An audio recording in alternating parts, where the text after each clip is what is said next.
آمين والصلاة والسلام على أشرف الأنبياء والمرسلين نبينا محمد وعلى آله وصحبه أجمعين. Welcome to the 11th lecture in the reading module. Today we are going to talk about a new skill, a new kind of words or phrases that we can face while reading. This one is called compound words. Compound words. As you can see in the screen, some words, we are up there, some words belong together in compounds, that is, long words that consist of smaller parts or smaller words. Sometimes while you read, you notice that one word is really long, and some students might get anxious, think about the meaning. Don't worry, just relax and try to break those words into smaller words. For example, here we start with a very easy example. I talked to a sales clerk at the supermarket. So we have two compound words here. The first one is sales clerk. As you can notice, we can actually break this word into two words. This is a compound word. Why? Because it consists of two words. The first one, sales, and then clerk. Clerk means an employee or worker. Sales, marketing and selling. So sales clerk, the person who works or whose job is to sell products. All right, so sales clerk. At the supermarket, that's another very popular compound word that we read quite often. So if you want to break this down into two words, very easy. Super and market. Super and market. Super means big, market, shop. So the big shop or the big mall, let's say. Right? So supermarket. This word, supermarket, consists of two words, as I said, super and market. The first one, sales clerk. As you read, you will actually face or read a lot of compound words, words that, let's say, big words that consist of two or more words. Let's look at another popular example, or a popular word, or a word that is really frequent. She always prides herself on her academic background. First of all, she always prides. Pride here is a verb from the word proud, right? Or pride. Here it's a verb, pride. So she is really proud. So she always prides herself on her academic background. This, again, is another compound word. This consists of two words. The first one is back, ground. Back and ground. So again, you think about the meaning of these two words, and then you get the idea behind the word. Sometimes you read, you don't know really the meaning of that word. So you break them down. You break that word down into two words, and then getting the meaning can be really easier. Here we have another exercise. There is a sharp increase in the nation's workforce. Some of you might say, well, workforce, what is the meaning of that word? Don't jump to the dictionary straight away. Think of it as a compound word which needs breaking down. So let's break this word down into two words. The first one is work, as you can see, and then force. Force means power, work. So what is that? What does that mean? It means people who work, people who work. So if you have an increase in the nation's workforce, you have more employees. You have more employees. All right? So the word workforce consists of two words. The first one, work, the second, force or power. So that means employees, basically, or people who work at that country. Nation here, nation means more or less a country. All right? So here there is a sharp increase in the nations or in the workforce of that nation or of the nation's workforce. Now we have an exercise to answer, basically. We have 10 words here, 10 words. From number 1 to number 10, we have compound words, words that consists of 2 or more words. Read them and read the examples or the answers from A to J. Then try to match the meaning of these, or the meaning of each compound word to the definition. Try to match the numbers to the letters. Of course, after thinking about the words here, after thinking about the words and breaking them down into 2 or more words, think of the meaning and then choose from this list. So my recommendation is to pause the video, read the examples, match, and then play the video to check your answers with me.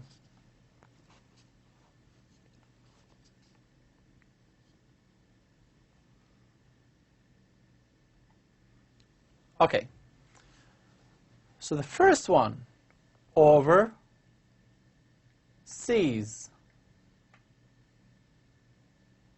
Over seas. So we have sea or seas, overseas. So what would that mean? Let's read these examples here.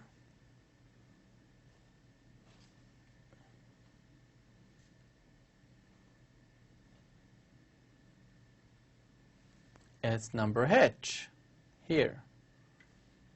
In another country across an ocean. Ocean or sea. In another country across an ocean. So that's H. All right. The pen is not really working properly, but anyways. So it's H. I hope that it's clear.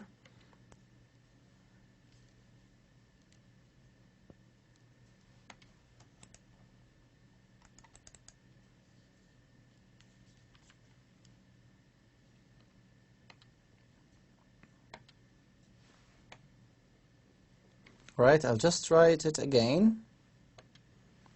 It's H. Hopefully now it's going to work. Okay, I'll try this one here. All right.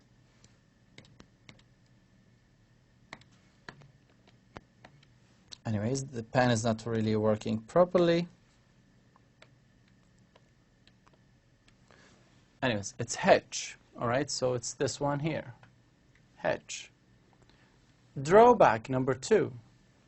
Draw, and then back. So 2 words, draw back. Is that something good or bad? All right, so I think that's something bad. It draws back. So it's a disadvantage. The answer is disadvantage, or E. All right, it's E. Overcrowding. Over, we have studied that before. Over something, so too much of it. Crowding. Overcrowding. So that gives us a clue here. We have 2. Too many people in one place. That's it. J. Okay, so this is J. Gridlock, again, grid and lock, 2 words. What is gridlock? We studied this word also earlier in this course. It's terrible traffic jam. So that's A. That's A. Worldwide, again, two words, worldwide, worldwide. So which one you think is the answer? Everywhere in the world. It's I.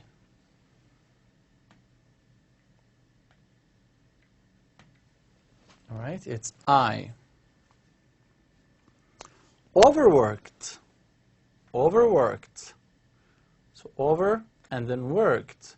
Over again is a prefix, or it's a word actually, that means too much of something. So overworked, given too much work. Too much work. This is the clue here. So it's B.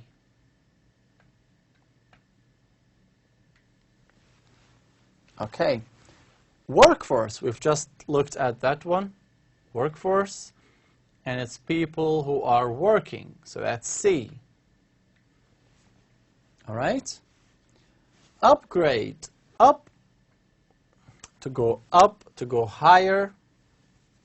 Grade, level. So upgrade, go to a next level, or go to an upper or higher level. So what is that? Which word best describes upgrade? It's improve. So that's F. All right. Online, probably the most popular word these days, online. So that's using the internet. D. All right.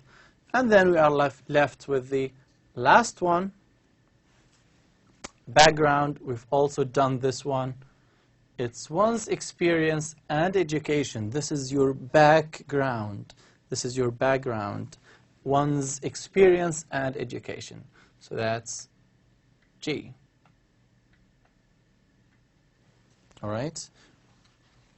Let me just write it clearly.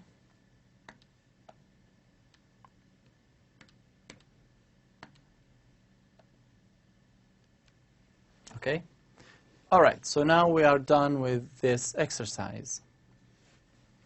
Now, let's practice the skills that we have studied in this course again.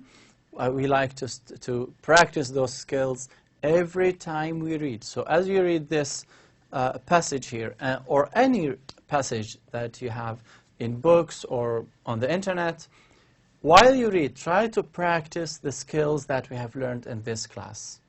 So for example, as you read, try to mark the word. Say this is a compound word. Here, this word means this. Or let's say, because we have punctuation, that might give us the definition of that word. Or, for example, pronoun reference. Try to practice pronoun reference. What does this pronoun refer back to? Oh, this is a suffix. This is a prefix, and so on. So practice the skills that we have learned together so that you master them, so that you develop or improve your English, and that you'll be ready for the final exam. Now let's practice getting the main idea again. We have this reading selection, happiness and home. Paragraph A, let's read it together. Most people would agree that true happiness usually includes a good home. Various languages have proverbs that support this. A home is both a physical place and all that we associate with it. It is family, security, comfort, beauty, food, and family history. Our personal identity, the qualities that make each person or group different from others, begins in the family home. So our personal identity begins in the family home. Our well-being depends on our ability to return home. Today, many people live in modern apartments that are nearly identical from Singapore to Stockholm. Does this mean that people in various cultures have the same concept of home? What exactly comes to mind when we think of home? So that's paragraph A. What is the topic of this paragraph? What is the main idea? And we have the word it, or the pronoun it. What does it refer back to? These are the answers. This topic, or the topic of this paragraph, is home, because this reading selection, this paragraph, talks about home. It doesn't talk about sports. It doesn't talk about beauty. It doesn't talk about family only. It talks about home. This is the topic. What is the main idea? Home is both a physical place and all that we associate with it. It's this one here. How do we know that? Again, this is the most general sentence. The rest of the sentences just support this claim. Okay, so let's look at the second one. It is family, security, comfort, beauty, food, and family history. Do all the rest of the sentences talk about this? Not really. But this one, this sentence here, supports this sentence. Our personal identity, blah, blah, blah, begins in the family home. So that supports also this claim here. Our well-being depends on the ability to return home. Again, today many people live in modern apartments that are nearly identical, so that's extra details. So you should be able now to distinguish between the general idea and supporting details. All right? So basically, this is the main idea. And we have the word it, which is here, this pronoun. What does it refer back to? Let's read the sentence from the very beginning. A home is both a physical space and all that we associate with it. So can this one refer back to physical place or home? So a home is both a physical space and all that we associate with it. The answer is physical space. All right? It's a physical space, all that we associate with it. This is the answer. Now let's go to the next sentence, to the next paragraph, sorry. Paragraph B. Let's read it together. Read it silently and very quickly. All right? But if you want to know how these words are pronounced, just listen to me. Our idea of home comes partly from geography, because the land determines the building materials and the design. In the forested areas of Europe and North America, traditional homes or houses are built of wood. In Central Africa, Pygmies build lobim from plant materials. These temporary structures are appropriate for nomadic people who frequently move from place to place. In Mongolia, which has few trees, the traditional house is gur, wooden poles covered with skins and textiles. Mongols too are nomadic and need portable houses, but their gur must also protect them from the harsh winter weather. The white color of the gur is important to the people because in their language, tsagan means both white and happy. In southern Greece, too, traditional village houses are always white, but built of stone. When Greeks moves to cities or other countries, into modern apartment buildings, their idea of home is often the traditional village of their grandparents, which they might visit only at holiday time. Now, what is the topic of this paragraph, the main idea, and tell me, what does the pronoun there refer back to? And here we have the answers.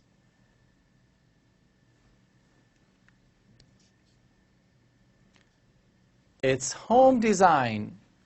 Home design. This is the topic. Why? Because the rest of the sentences here talk about home design, how homes are designed everywhere. Just read them again. They all talk about home design in Mongolia, blah, blah, blah. And this is the main idea. How do we know this? This is the first sentence.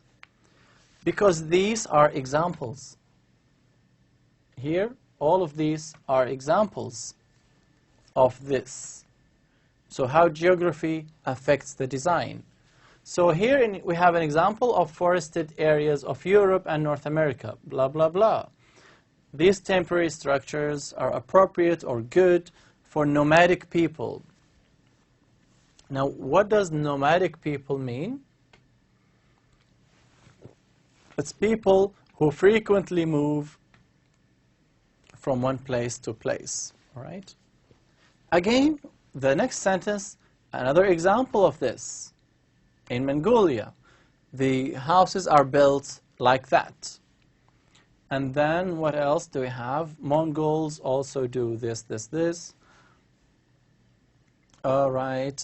So as you can see in southern Greece, so we have another example of how geography affects the materials and design of the home.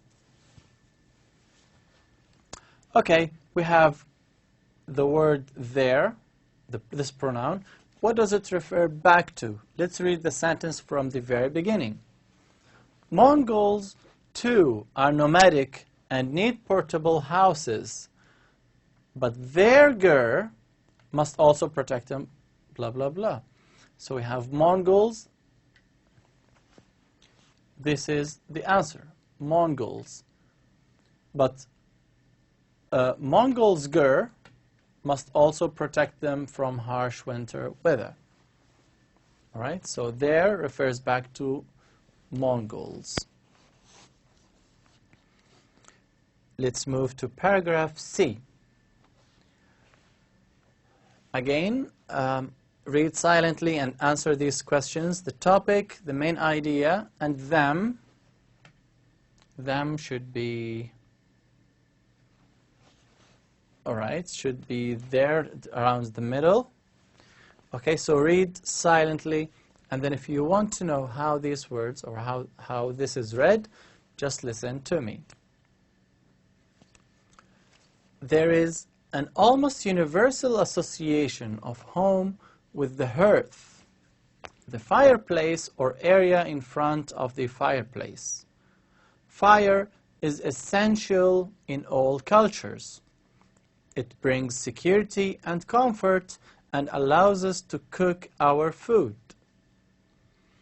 On a cold winter night in Japan, a family in a traditional house gathers around the kotatsu, a heater under a low table. There is a blanket over the table, and the family sits with the blanket over their legs. Here, they talk, drink tea, read, do homework, and keep warm. However, even in Central Africa, where the weather is not so cold, the Pygmy people see fire as essential to their survival. Although they have a deep knowledge of the forest around them, they have a terrible fear of elephants and believe that fire keeps these animals away. In all cultures, though, people associate the hearth with food, and this usually means the kitchen. This room is often seen as the emotional center of the house. Is this why, at a gathering in a New York apartment, people begin in the living room but often end up in the kitchen? Clearly, a hearth is more than it might seem. Interestingly, in English, the word hearth has an additional meaning: home.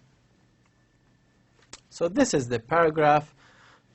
First of all, let's start with this pronoun, them, which can be around the middle. Them. What does it refer back to? If we read this sentence, although they have a deep knowledge of the forest around them, so them actually refers back to they, but a pronoun referring back to a pronoun, that doesn't really work. So we have to find out what they refers back to. So we read the sentence before. The pygmy people see fire as essential to their survival. Although they, so they refers back to pygmy people. So them refers back to the pygmy people. All right, what about the main idea? Topic, of course, is the hearth. So what is a hearth? So hearth is the fireplace or an area in front of the fireplace. So this is the definition of the word hearth, which is the topic. Because these sentences talk about the hearth. What is a hearth? What is fire? All right, and the main idea, it's from there is to cook our food. So it's basically the first two sentences here. This is the main idea. How do we know that? This is the most general sentence. If we read the rest of the sentences, we see examples. On a cold winter night in Japan. So this is how fire is important in Japan. All right? Till there.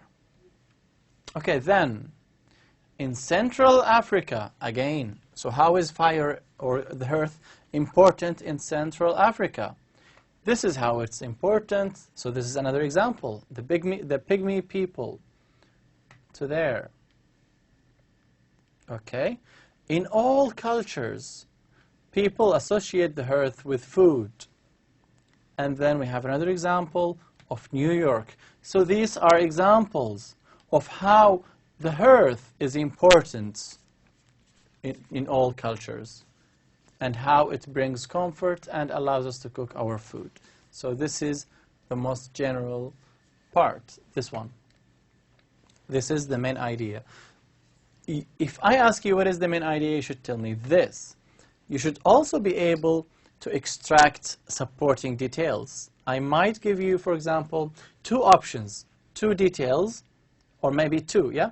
So the first one is this sentence here, and the second sentence would be, or the second option would be, in Japan, a family sits down in a gathering under the table, blah, blah, blah. So, and I ask you, which one is the supporting details? So you should tell me, it's this one, in Japan. The family sits around a table. But the first part is the general idea, and that's why this is the main idea. Paragraph D. Home can also be an expression of personal identity. The choice of colors, furniture, art, photos, carpets, and tchotchkes, those small items many of us collect, is unique to each person. So the choice of colors, furniture, blah, blah, blah, is unique to each person. these days, the idea of home can even include spaces on the internet where people can create a home online. This is expanding the concept, making home not only a physical and emotional place, but also a virtual one. Wherever it is, whatever it is, home is the place where many people are the most secure, comfortable, relaxed, and possibly happiest. What is the main idea? It's this one here. Home is an expression of personal identity, regardless of where that place is or what that place is. So home is an expression of personal identity, whether this home is physical or virtual. No matter. Home is an expression of personal identity, no matter whether that home is a physical place, a building, or a virtual one like online. This is the gist. This summarizes this whole paragraph. Yeah? This says it all. And that's why this is the main idea. This is what you need to get out of this paragraph. Now, hopefully you found this exercise useful. Read these paragraphs again and again. Practice them. Try to understand why this is the main idea, why this is the topic. What is, for example, what is the meaning of this word? Okay, and what cues can I use to get the meaning of this word? For example, the word tchotchkes here. Tchotchkes. You might have read it for the first time. All right. So you ask yourself, what is the meaning of this word? Well, we have punctuation mark here, punctuation mark, 2 dashes, and between them, those small items many of us collect. Like when you travel, you buy small, let's say, souvenirs, right? Those small things that you collect, these are called tchotchkes. All right? So that is the definition of the word tchotchke. Okay? Try to practice pronoun reference as well. Try to understand how to get the meaning of these words from context. The more you read, of course, the more the more you'll be ready for the final exam. In the final exam, questions are going to be from the classes, from the recorded lectures, from the exercises that we do, similar to them, very similar to them, if not identical. Okay, thank you very much. I think this is the end of this lecture. Yes, this is the end of this lecture. Hopefully you found it, I hope that you found it interesting and useful. See you, inshallah, in lecture number 12, inshallah. Assalamu alaikum.